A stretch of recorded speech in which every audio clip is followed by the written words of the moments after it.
ضلع خبر تحصیلي باړه کې هم د ستر اختر د نږدې کېدو سره د پیر میلاد په نامه مشهوره منډي هم شروع شوې ده. دا منډي در اوس د ناواخله تر اختر پورې به دا جاري وي. د ګرونۍ سره تعلق سوتی مخکې به چې چا ځون له ډنګار اخستلو نو هغه یې اوس په 2 کسه او په 3 کسه اخلي. دغه څه خریداري کمه ده. بله یوه دانه دوی روان شي دلته د څومره بیپاریان چې دي دغه څه په غلطۍ کې روشي یا دلته ورته پیدا مرض روزي نو دا اقدام د دغو مولونو نه نورو نه سیټ راکړي. یاره روپیا وروسته نه ګراني ده. دلته خو ګراني داسې ده چې هغه ځای مال کم ریټ باندې چلیږي او دلته راځي ولا چې خلي هغه یو بل قیمت وایي. بیا چې کومه مونږ خواري ورسره کوو مونږ چې کم محنت دی اخلو هغه دلته مونږ هغه بیه هم نشو کولی.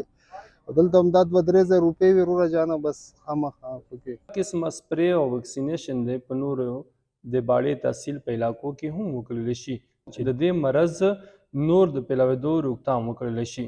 ذاکر افریدي، وحدت نیوز، باړه.